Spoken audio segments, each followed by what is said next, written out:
Hello and welcome to Aspiring Leadership, making the move into leadership. Each week, we'll be chatting with various leaders from all different walks of life, learning from their experiences and sharing their advice. It's the perfect podcast for somebody wishing to step into a new leadership role or for a leader who's already there, wishing to continue their development. Please like, share, and subscribe to the podcast. Hey everybody, happy Thursday. And you're very welcome to this week's podcast. Really good guest coming up this week. I'm excited to share it with you. Just a couple of things before we get into that. First of all, I am so thankful for the amount of people that are listening to this podcast. It is beginning to really grow momentum. There are thousands of downloads that have now taken place, which is more than I could have ever imagined. I would have hoped 10, 50 maximum would have been good. And that's down primarily to the guests, but also you, the listeners, who are sharing it with it amongst your community, liking it, commenting, reviewing on it. And all of that helps. I would have never, I listen to a lot of podcasts and selfishly, I rarely reviewed them. But since understanding what a difference it makes to help boost the podcast in the Spotify charts and the iTunes charts, I have begun to do it a lot more. So please, it'll take you 30 seconds to go into the review section and write a quick review on the podcast, even just to compliment Declan in this case on how great of an interview he did. So hugely grateful for that. I'm not an expert in leadership in any way, shape or form, but I do feel I'm an expert in my own story, and I hope in the little bits of learnings that I share that you guys can take learnings in those. And likewise, the guests, they're everyday leaders who have fantastic self-awareness, great learnings, and have brilliant experiences that they can share with all of you. When I started the podcast, I had three ambitions. The first was to create a learning space for new leaders who are wishing to move into a leadership role and want to learn from more experienced leaders. The second objective was to provide an opportunity for experienced leaders to be able to continue their growth by learning from other leaders. And then the third area of focus was for the guests to be able to use it as an opportunity to reflect on their success and to continue to build upon that. And all of that is happening because the guests are coming back to me saying, God, I remembered a load of things that I'd forgotten after a chat. It's given them confidence to be able to continue on their journey. People are texting me who are listening to it, sharing some of the learnings they've gotten from the guests, and also then actions they're going to take based on what they're listening to. And that makes me feel good because honestly, I have doubts from every now and again, like, why am I doing this? What are people thinking? Am I making an idiot of myself? So of course those self-doubts are creeping in every now and again, as they do with everybody else. So thanks for the kind texts that are coming through every week. It does make it worthwhile, and I'm really enjoying it. So I want to briefly speak about, we've all been working from home now for a full year. So I want to quickly just share one or two lessons that I've learned over that year. Before I do, it's important for me to say that I am an incredibly lucky person, right? I work in the tech industry, which is growing and has been pivotal to allow companies and people to be able to work from home. So I know what I'm going to say may not land with everybody who's going through a much more challenging time. And I can empathize and I'm compassionate for those people, but I can't really imagine how difficult it is. And it must be so challenging for people who've lost their jobs, whose industries have been stopped, and the impact all of this must be having on their life has to be so hard. And honestly, I hope for your sakes that things turn around really quickly and the vaccine has an impact. And I am confident that we will come back stronger together from this. But for me, the three big learnings have been, number one, I think, is for us all to embrace the chaos a little bit more. I am a person who loves clarity and certainty in my life. And over the last year, I've figured out that there's absolutely no such thing. And there's a brilliant book called The Fifth Discipline. It's all about system thinking and systems dynamics. And after reading it, like, the reflection is that, again, we don't have any control. We're like ants more than like machines, even though we crave that machine piece. And humans are chaotic beings, and I think having that awareness and dancing in that moment a little bit may help, because there just is no certainty there in life. You don't know what can happen from one day to the other. So try and be as present as you possibly can. It definitely helps. Number two is have a daily routine. I I got away from that. I was a very structured person before last March, and I had a weekly daily routine. I went to the gym on certain days, had band practice, did things at the weekend, um, and all of that was gone. And I kind of fell into a period from, let's say, March until September, where I was almost in a holiday type mode. I worked really hard during the day, and then in the evening I was totally flaked, so I wasn't able to do anything else, and just led to a number of bad habits beginning to materialize. And I slowly but surely reintroduced a routine. And on this piece of paper here, I have a weekly routine wrote down, and it's very high level. Like, but just for example, Monday jog, Tuesday journal, play pipes, Wednesday weights, whatever it might be. Saturday go for a walk, and it helps me then not to think about those things, and I just live and do them. And even simple things like having a breakfast every morning, getting to bed early, wearing a shirt to work, which helps me to compartmentalize between work and home, has been hugely helpful, believe it or not. And the third thing I think is look for balance in your life. I would have had reasonably good balance in my life prior to last March, but obviously then, and particularly in that period from March to maybe June, I lost complete perspective in relation to balance, and I was working really hard and sitting down the evening, eating a load of crap food, watching telly, and doing nothing else, and then that led to I suppose negative emotions coming to the surface. But since sitting down and trying to bring as much balance into my life with what is possible now, given the circumstances, I feel a lot more content, and I genuinely probably feel as happy now as I did this time last year. But again, I'm very lucky in the situation that I'm in. I have to say that. And a quick little exercise that might help you with the balance is there's 4 areas of your life that you need to be spending time in, and as much as possible, equal time within those areas. So first of all, there's yourself, and that can be your career, your health, your finances, your fitness, hobbies. So stuff that you can do yourself that nobody can take away from you. So look to do things yourself each day and each week. Second of all is social. So interaction with other people.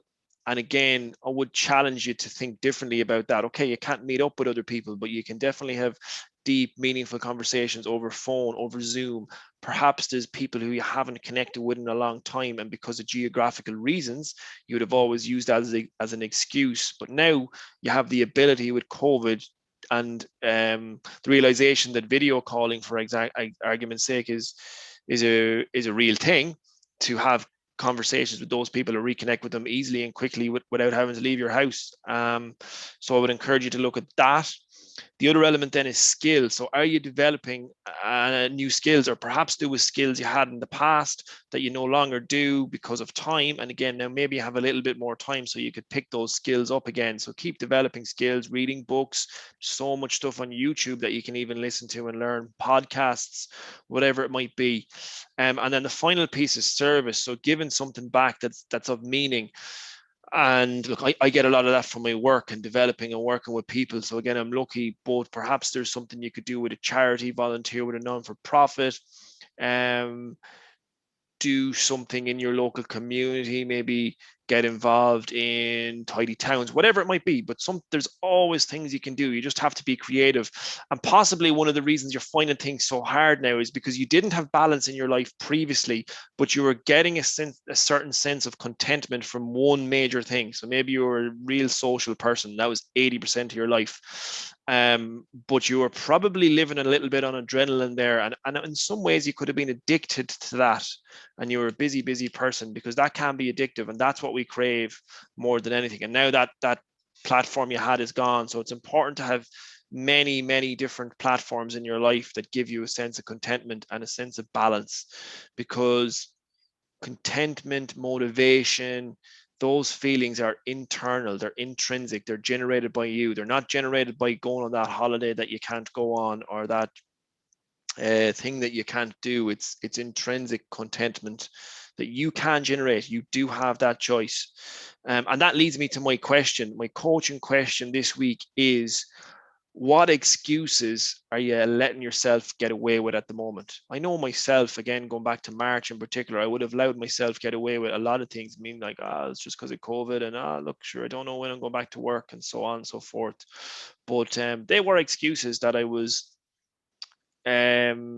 comfortable sitting with at the time because it made me feel better about myself, to be honest with you. But you have to challenge yourself to think differently, and you do have the choice to be able to feel more positive about your life. And that is one of the key things I would see when I begin to work with people, is that there's a perception that you don't have as much choice as you do. And the majority of frustration that people have in their life comes from things they cannot control. And once you begin to identify what you can control and what you can do, and then acting upon that, you begin to feel a lot happier. Brilliant. So before I head over to our guest this week, who is Declan, I want to thank him for making time out of his busy schedule. He's just moved roles to a new organization called Stripe. And the big reflection for me, and something that I found inspirational since I've had the chat with him, was that I don't really know Declan that well. We're from the same community, where he's a couple of years older than me. And apart from speaking to him briefly growing up every now and again, we learned music together, and we were in a pipe band together for a while. I wouldn't have known him a whole lot. And if I had met him at Christmas, for argument's sake, in a pub, I might have had a brief 2 or 3 minute chat with him. Hey, how are you? What are you getting up to? Where are you now? Usual kind of crack that everybody talks.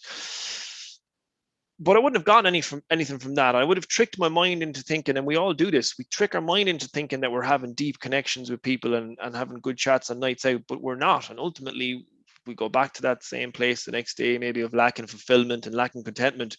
Whereas I had a real in-depth quality conversation where I listened to Declan and I asked him loads of questions, and I understood his background, his experiences, his thought process. And I genuinely took so much learning from him, and I was blown away by him. And it got me thinking about how many more fantastic people there are around Achill and what I can learn from them. So I'm excited to share some more of the conversations I'm going to have with Achill people over the coming weeks, who are all doing successfully within their own rights. So I've talked enough for today. Thanks for listening. Again, please like the podcast, share it, subscribe to it on Spotify or Apple iTunes. If you're on YouTube as well, just click the subscribe button. It all really helps and makes what I'm doing fulfilling and worthwhile. So I'll hand this over to Declan now. Thanks a million. How's things, Declan? Great to have another Achill man on the podcast all the way from San Francisco. Thanks very much for having me, Colin. Appreciate it.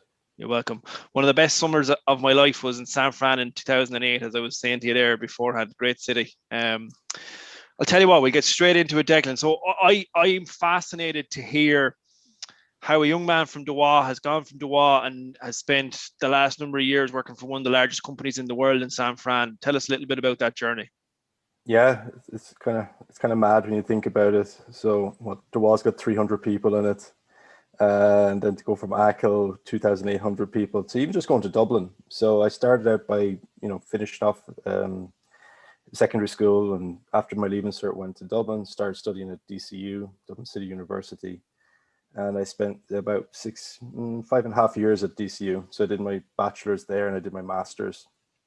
And then after that, I stayed and continued living in Dublin and working there. So I spent about 13 years in Dublin, which is a pretty good primer for living anywhere else in the world, really. Dublin's got, it's big enough size to feel comfortable in most major cities, and it's small enough that it feels still kind of local a little bit. So that helped a lot, I would say. Biggest transition point there for me, or change in mindset, was really when I came to the US as well on the J1. I think an awful lot of Irish students do that, and it's a bit of an eye-opener for them. So I went to live in California in 2005 and lived in San Diego, worked in San Diego for a summer, and tried to live a little bit like the locals did in that summer, as opposed to just going and doing the usual carry on. So I kind of found myself a job. There was no other Irish students in it. I was working in a coffee shop and talking with people who lived in San Diego either all their lives or have moved there themselves. There's a lot of immigrants in San Diego as well. I was just fascinated by the place, loved it. It's really easy to live there as an Irish person because they get very little rain, and when they do get rain, it's predictable. And yeah, that was a big eye opener for me. I'll give you a quick example. One day I was working in the coffee shop, and a guy came in and said that, hey, we're going to have a party on the beach next Saturday if you want to come. And I was like, oh, that's great. But I said, it's Monday morning. Is it not a little bit ahead of time to try and plan something like that? And he's like, dude, what are you waiting for? What are you expecting?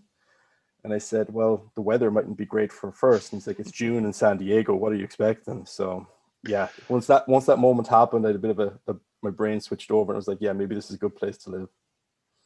Yeah, Ireland would be a great country if it had a roof on it, all right, wouldn't it? Oh, 100%. Yeah. Or an outboard engine, at least. What did you study in college, out of curiosity? So it was a mix of things. So the bachelor's I did was computer applications.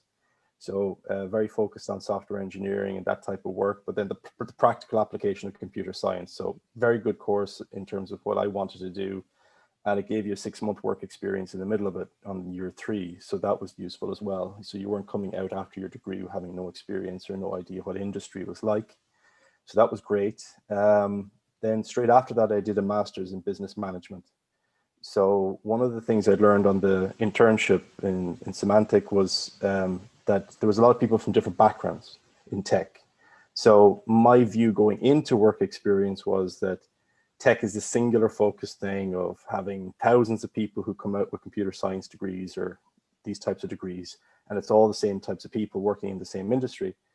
And it sounds mad saying that now, but that was the logic I had. But going in there, I found out that, oh, my direct manager actually didn't have a computer science degree, was actually had a law degree, had converted over, had become a manager, and was now working in a space that he technically had no, let's say, academic qualifications in, but had transitioned his career into this and brought a different perspective that my peers or my colleagues in college would never have brought. And I found this to be like a bit eye-opening and saying, oh man, you can do anything if you apply business to technology. And I was like, this is a game changer in terms of what things could be done, for my own career, what could be done in my own career. In what way was it a game changer for you, Declan? I would say that now I was more interested in it, rather than applying technology skills and learning more technology skills, I was more interested in the application of technology in business.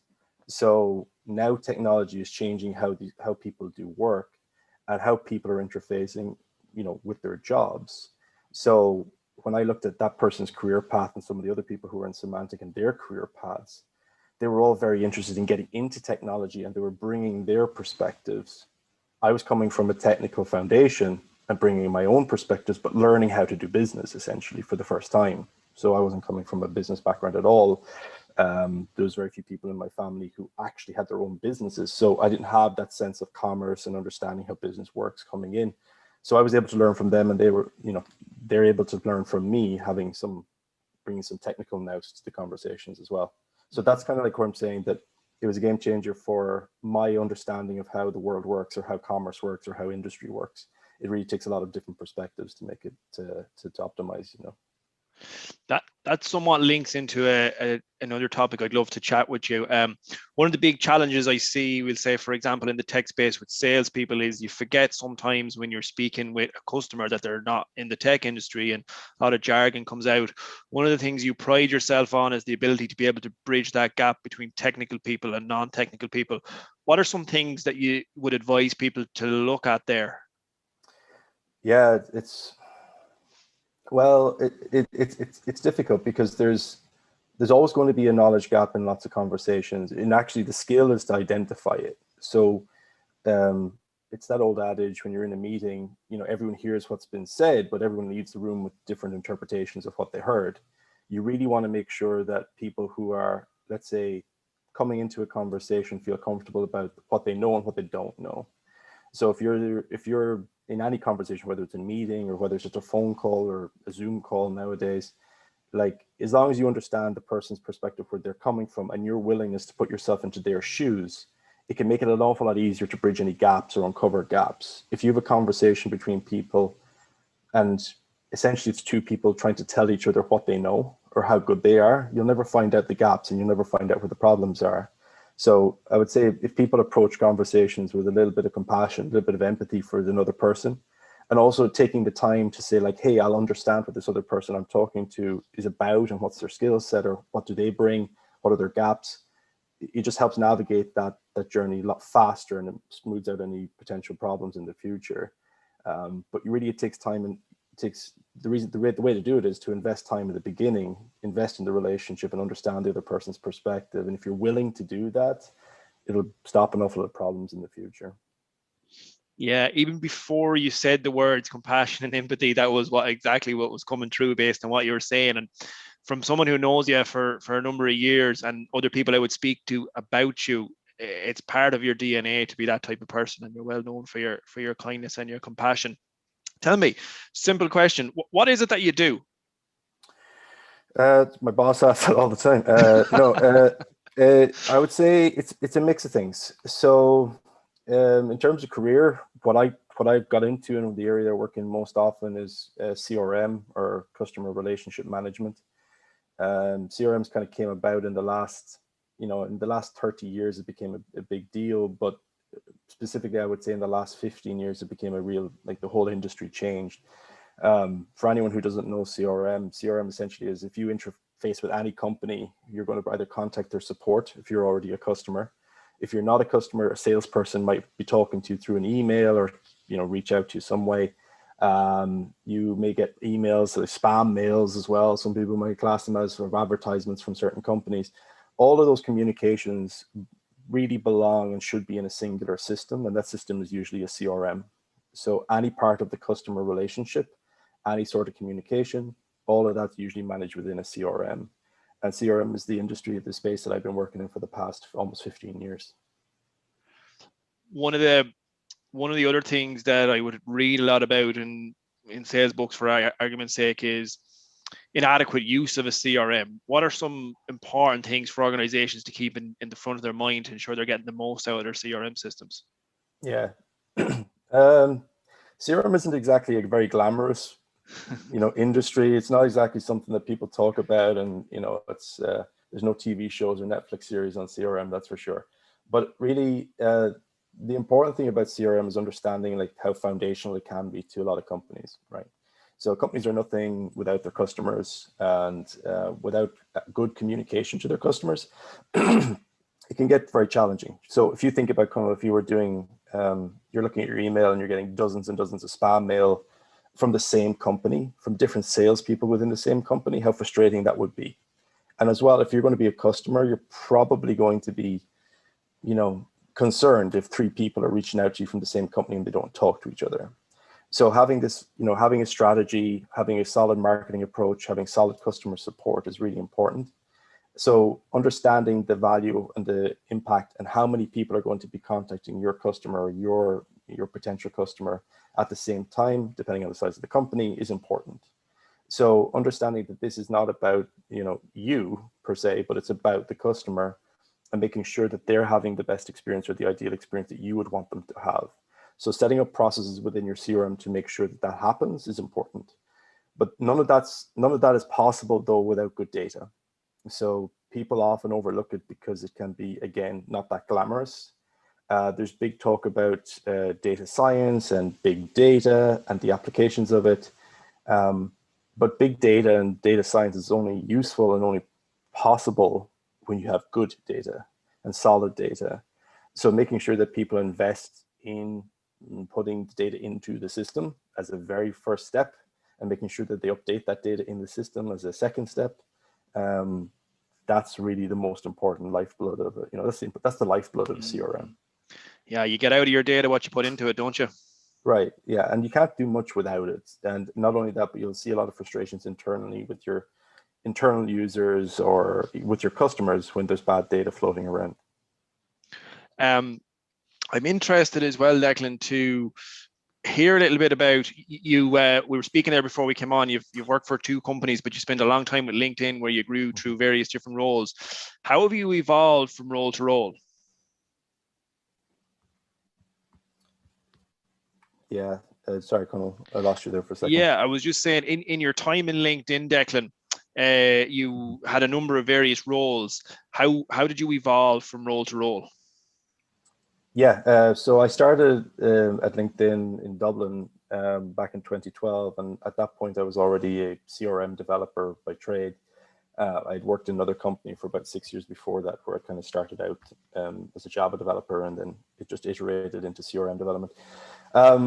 So I was coming in with into LinkedIn with some knowledge of CRM and Salesforce.com in particular. And I worked in a IC role there, an individual contributor role, for about maybe 3.5 to 4 years. I did 2 years in Dublin, and I did then 2 more years in California, in San Francisco, in the Bay Area. And it was really after doing a couple of really significant projects in terms of level of effort, in terms of stress, in terms of everything. It was under resourced. You really had to kind of, put your back into it for a few years. It kind of proved to me that, like, hey, I can work hard. I'm okay working with people at that scale, and I enjoyed it. And I always had this kind of inkling that, like, working with people is what I want to do. So part of the reason of why I didn't just become a hardcore Java developer, hoodie and headphones on for 14 hours a day, was because I actually enjoy working with people. And not only that, but I get motivated when I'm able to help people do more than what they would do normally.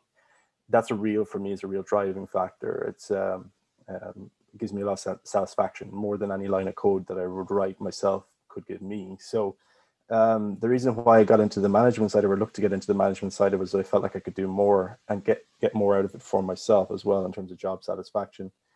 So it was at that inflection point where I'd done a couple of high profile projects. I was very fortunate, and this is something that's important as well, to have a boss or a manager who believed in me as well, potentially making that change over into management.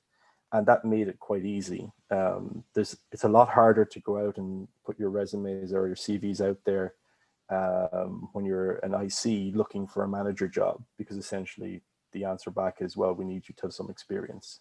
So it's really important to build your network and to make sure the people that are involved in your career believe in you and are willing to potentially give you that opportunity. And that was given to me in around September 2016. And then I've been working as a manager of system engineers since then. What was the biggest change you had to make, Declan, when you went from that IC role into the management role? Yeah, I was thinking about that. I was kind of trying to think of that time. It was not that long ago, but so much has happened in the last few years. I would say that, like, just realizing it's not at all about you. It's nothing to do with you anymore. Like, if you're making that transition into leadership, and if you've got an ego, better off leaving it at the door. Because if you're going to be a good manager, if you're going to be a good leader, you don't want to be a manager, right? You don't want to just be a manager. Because in my time anyway, I've definitely seen people who've said, like, hey, I want the title. I don't care about the job per se. I want the title. If they're honest with themselves. And I've talked to a few people who've literally said it to me, and I'm like, that's good. You know what you want, but be careful, because to be, I would say, successful in the role, you really have to realize that it's not about you, it's about your team. And your job is to be looking out, looking around, looking for threats, looking for risks, making sure you've removed all the barriers for your team. It's very hard to do that if you're just consumed with yourself. What in your mind, you briefly mentioned it there, but I'd love to hear a little bit more about it. What in your mind is the difference between a leader and a manager? Yeah, well, I think it's pretty simple, because a manager will literally manage the task that's in front of them. They're not going to be per se, they're not going to be, bothered or worried or concerned about, like, let's say, the road ahead where you're going. So you're in the job of managing. So you're firefighting, you're doing little things all the time, and that needs to be done. Don't get me wrong, that's really important. But after 2 or 3 years of doing that, you might find out, like, when you lift your head, you're like, well, where are we going? Like, what have we done? What are we trying to achieve as a group? And the most important thing, I think, this is where the leadership aspect comes into it, is if you're going to manage 100% of the time and not going to lead any time, you're probably going to end up in a position of where people are looking around going, we've been working like crazy for a year, 2 years. My career is going nowhere. These are the people who report to you. Mm-hmm. The group is going nowhere. We're off goal. We're not achieving our objectives. The business has changed and we're no longer adding value. like all of these things are really important. So the micro events are people are going to be a little bit annoyed day to day because they feel like somebody isn't leading, they're just managing.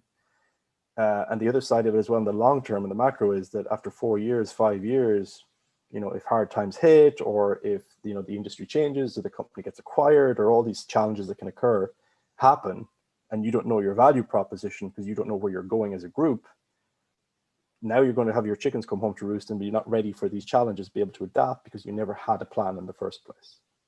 So I would say that the difference between managing and leading is really around people who are focused on the task day to day and making sure that everyone is okay day to day and just kind of spinning in that small circle, versus taking a step back and literally saying, okay, where am I going to go? Where are we going to go as a group? Where are our challenges? Where are our risks? Okay, let's keep an eye on them, and then let's get back to managing them day to day. So every so often checking in with where your path is, what your plan is, what's your vision, are you on track, are you off track? That's leadership, I think, because people will respond to that. And people then instinctively, as if they're reporting to you, are going to see that, hang on, this person understands the journey, understands the path, and I'm fully on board. Or they can say, I'm not on board, and they can question the plan and path, which is good too, because now you have feedback. Now you've got a way to pressure test your own strategies. But people are invested then at that point. If you've got someone on your team questioning the strategy, that means they care about it. So that's a really good thing. So I think that's the difference between leadership and management in a nutshell. Yeah, it's super clear, Declan. And it sounds so simple, but it's so hard to do, because having that ability to be able to step out of the day-to-day busyness, which can become addictive for a leader, they're busy, they're feeling needed, and step back and engage in some deep reflective thought, that's hard. And then to have the openness to be able to get feedback from your people is important too. You have a lot of experience, Declan, in creating new teams and also managing experienced teams. When you're looking to hire the right people, what are some things that come to your mind there? Yeah, it's tricky. So like hiring is critical, right? If you have an existing team, where if you're a new manager coming in and you're taking over a team, your first hire can actually be a game changer completely, from a positive perspective and a negative perspective. I think ultimately what you want to have is a high performing team, no matter what. If you're fortunate enough to inherit a high performing team, then the job is keeping things going and making sure that people understand your perspective, but not that you're going to change everything just because you want to put your stamp on it. So hiring is important. I would say that the number one thing when hiring is diversity, and I know that's a buzzword now, but it means so much more than just saying, oh, hey, there's someone from Ireland, there's somebody from Spain, and there's someone from Brazil, and there's someone from America on the team, and now we got all these different perspectives. No, you don't. You've got four or five different passports, but you don't have different perspectives per se. You might have people who are all coming from the same kind of similar background or skill set. So really it's around, when you're hiring, I think the number one thing is, the reason you're hiring in the first place is not because someone's told you to hire, is you've got a skills gap. You've got a gap. You've either got too much of a workload and you need more people to be able to execute, or you're missing some particular knowledge within the team. So that sounds really, really basic, but some people miss that. They're like, I just need a person and I'll tell this person what they do and they'll listen to me. Again, that's acting as a manager. You're not acting as a leader, where you're talking about what do we need going forward. So understanding your gaps in your team and what your team needs is number one before you even look at interviewing anyone or hiring. Then when you get into the process of looking at pulling together a list of slate of candidates, making sure that you do have good diverse backgrounds and not just hiring from the same pool. I've definitely seen people say like, hey, I only want people from Bain Consulting. I only want these Bain people. Cool, that's great. But Bain's recruitment isn't very, let's just say their recruitment out of schools might be, it could be potentially from one dimension as well. Mm-hmm. And now you're inheriting this one-dimensional thought. So, and Bain is just an example, but there's lots of places that are like that, where you might have just, the singular focus. You may just get one-dimensional thinking as well as you're hiring.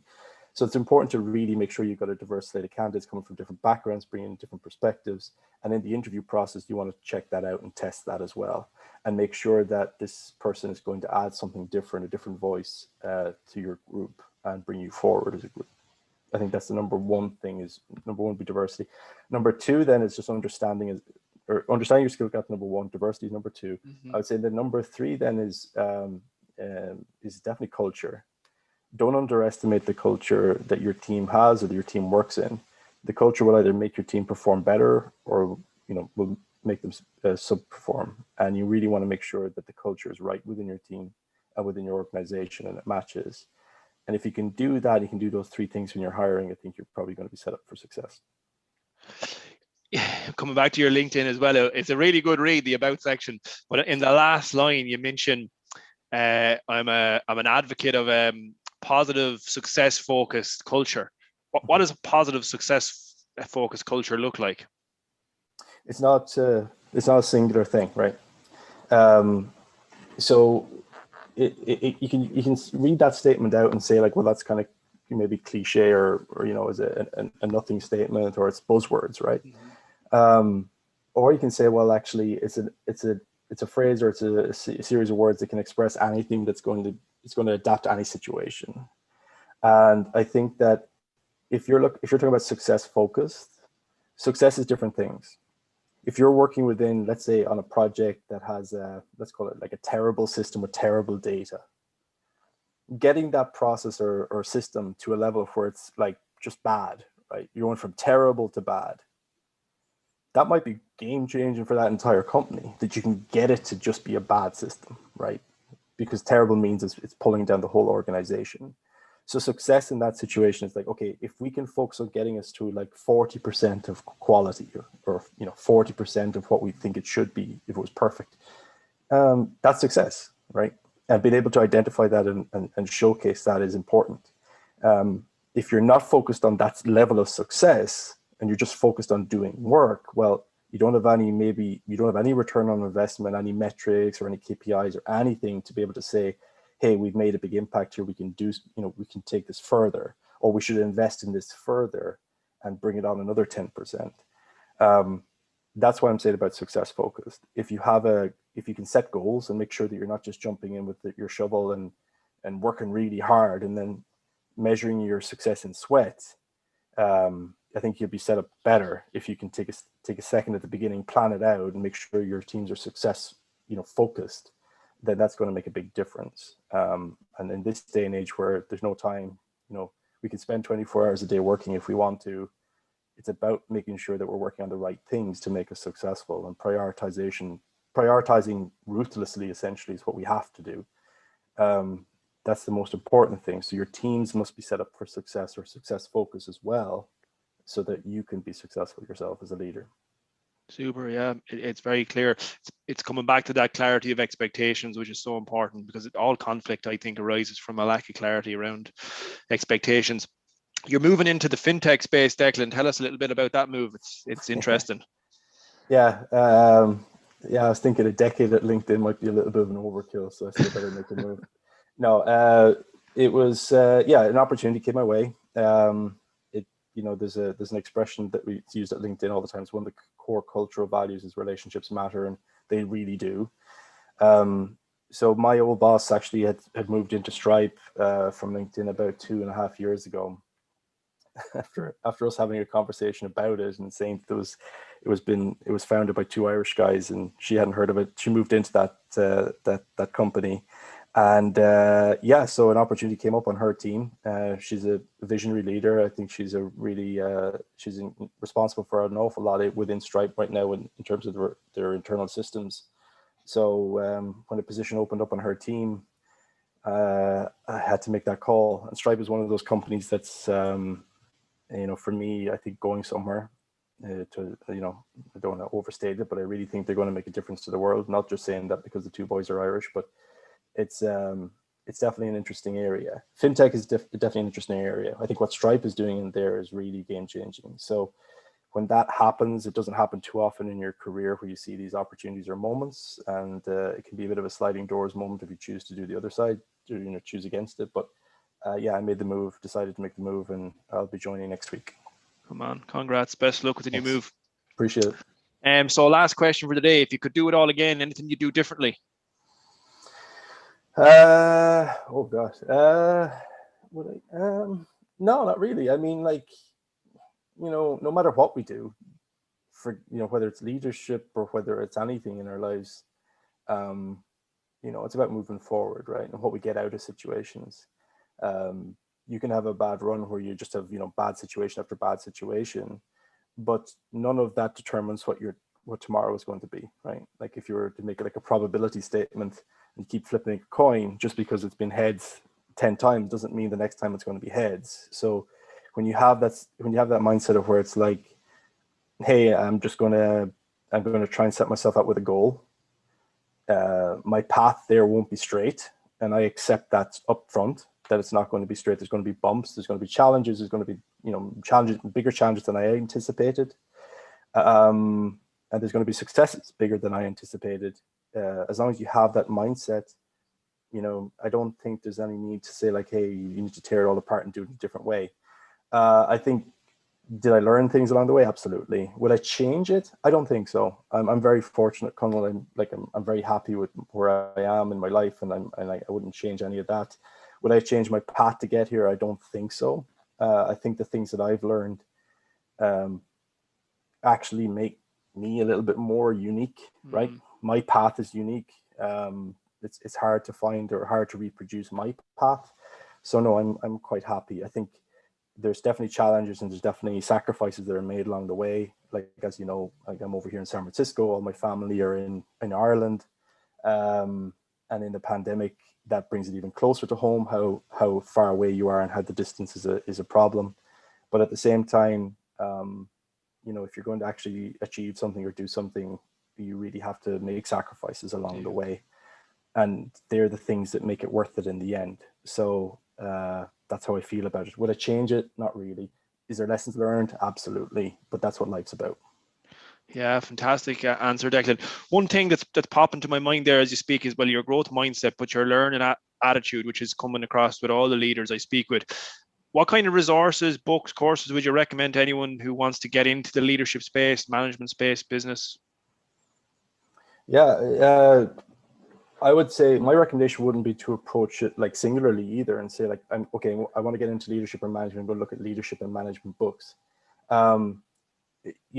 Leadership is actually, like nearly like an after measurement. Like, oh, this person's a good leader because of what they've done, right? You don't look at someone and say they're a good leader because of their potential. Right. Yeah. So leadership is nearly like a past tense, a review of what someone has done up until that point.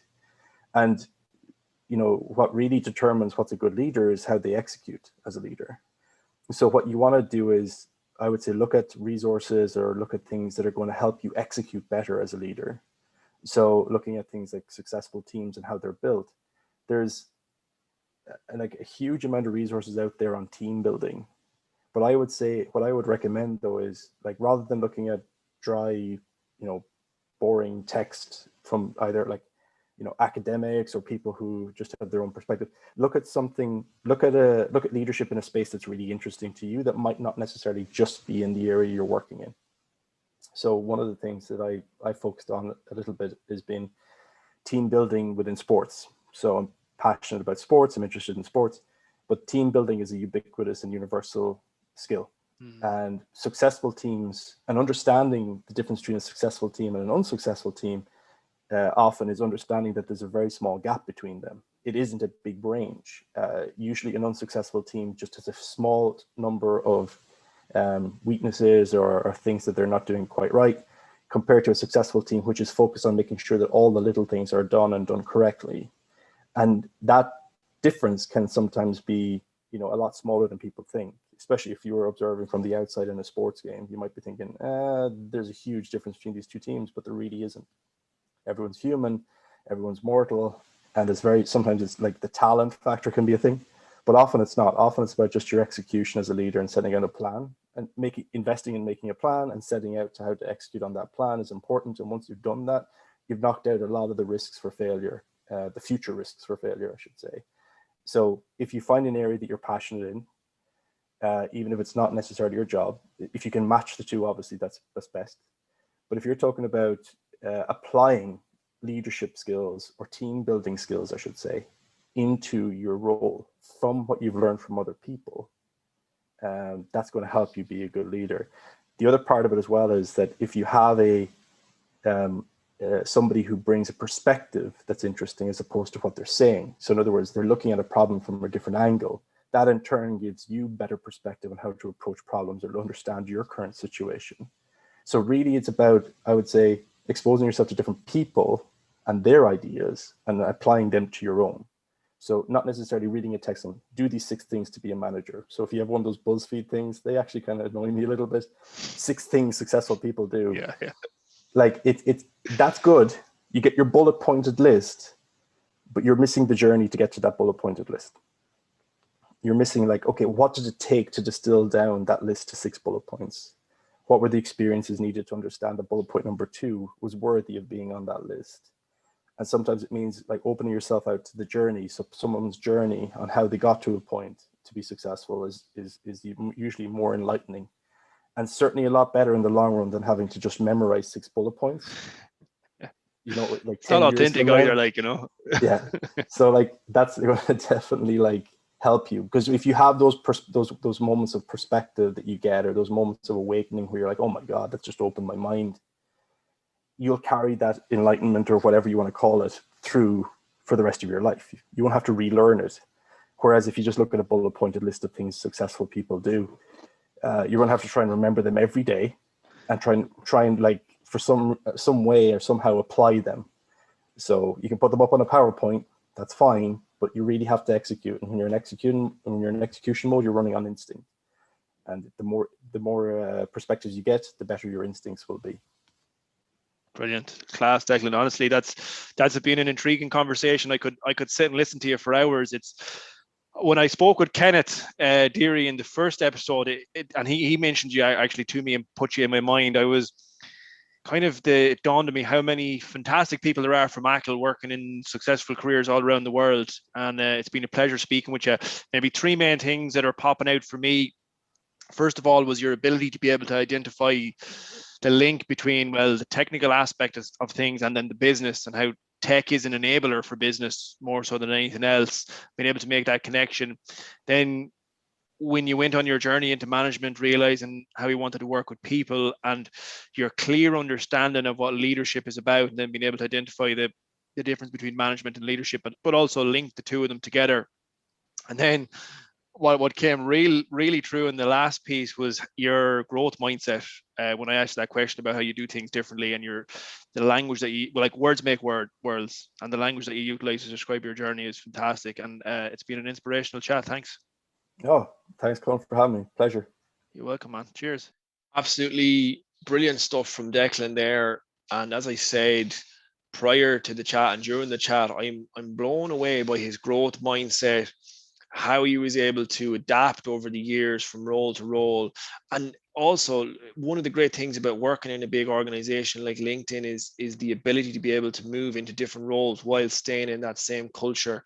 It's a great way to grow and evolve your career. And I would encourage anybody who's in an organization and genuinely wants to move into their next role to stay there. Sometimes it might take a little bit longer, but if you stay, you can make that seniority move if you've built good trust with your stakeholders. Also, I love the way he brings words to life. So the solution or the success focus, for argument's sake, he's a real clear understanding of what that looks like. Diversity in his teams as well. Again, spoke about the passport situation. You know, you have 5 different passports, but he's able to clearly identify as a leader how he then brings those passports to life. And one thing that we spoke about off air that's fascinating too is how coming from Achill had such a positive impact on him as a person. And there's a book called Mindset by Carol Dweck, which is essentially all about growth mindset. But an awful lot of people who I would know from rural Ireland, where when we would have been growing up, there wasn't a whole lot of resources. You had to adapt, you had to think differently. The money wasn't plentiful, let's say, in organizations, for argument's sake. So we were always looking for thinking outside the box to be able to stay up to date with what was happening in the rest of the world and compete with the rest of the world ultimately.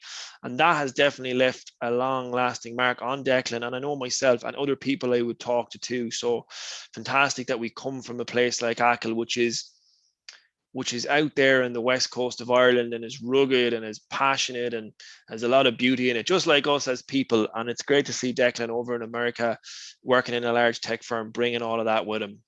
So thanks, Declan, and it was a pleasure chatting with you. All right, look, I hope you tune back in next week, and we'll have another guest on board. And as I said a million times, get involved. Whatever you're doing this week, commit to it 100%. Like, share, subscribe, and download, all that kind of crack. It's usually helpful. All right, have a good week, folks. Thanks a million.